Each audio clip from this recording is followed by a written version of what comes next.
Good evening students, dear students. आज हम हमारी महाभारत की बुक के लास्ट दो चैप्टर नंबर 39 और चैप्टर नंबर 40 करेंगे।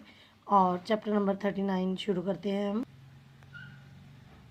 चैप्टर नंबर 39 हमारा है पांडवों का धृतराष्ट्र के प्रति व्यवहार।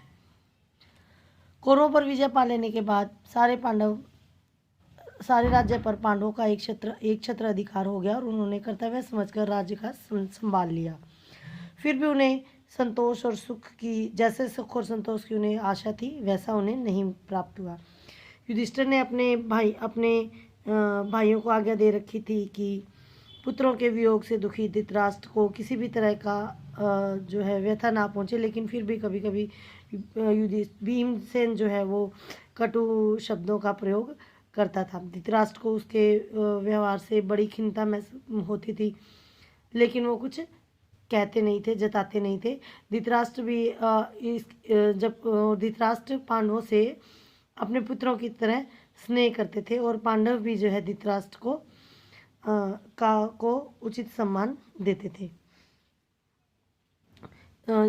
भीम जो है किसी भी तरह अपने मन में पुराना वैर और जो अपमान उन्होंने सहा था दुर्योधन और दुशासन द्वारा, उसे वो भूल नहीं पाता था। और कभी कभी वो क्रोधवश जो गांधारी थी उसे भी अपशब्द बोल देता था। तो इस तरह लेकिन जो गांधारी थी वो विवेकशीला थी, उसका मन भी बहुत दुखी होता था, लेकिन वो विवेकशीला थी और धर्म का मर्म जानती थी और इसलिए भीमसेन की बातों को चुपचाप सह लिया करती थी। एक दिन धृतराष्ट्र धर्मराज के जो युधिष्ठिर हैं उनके भवन में गए और उनसे बोले कि तुम शास्त्रों के ज्ञाता हो और यह भी जानते हो कि हमारे वंश की परंपरा है कि प्रथा के अनुसार वृद्धों को वल्कल वस्त्र धारण करके वन में जाना चाहिए। उसके अनुसार ही अब मैं भी तुम्हारी भलाई की कामना करता हुआ वन में जाकर रहना चाहता हूँ। इस बात की मुझे अनुमति देनी होगी। ये बात सुनकर युधिष्ठिर जो है वो बहुत ही विचलित हो गए और उन्होंने भरे हृदय से कहा कि मैंने तय कर लिया है कि अब से आपका पुत्र युयुत्सु गद्दी पर बैठे और जिसे आप चाहे राजा बना दें अथवा शासन की बागडोर आप स्वयं अपने हाथों में रखें और प्रजा का पालन करें। मैं वन में चला जाऊंगा।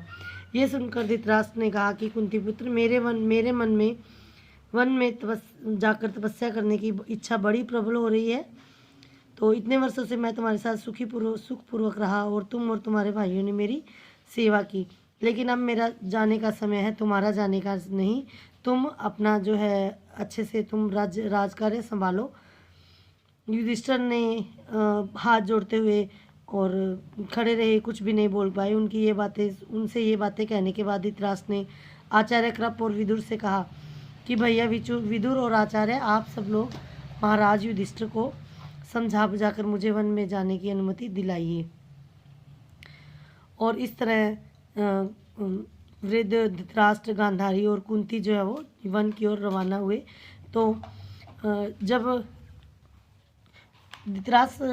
धर्मराज समझ रहे थे युधिष्ठिर कि उनकी माता कुंती जो है गांधारी को थोड़ी दूर तक विदा करने के लिए जा रही है, वो संभल कर वो बोले, जब उन्हें समझ में आया तो वो बोले कि माँ तुम वन में क्यों जा रही हो?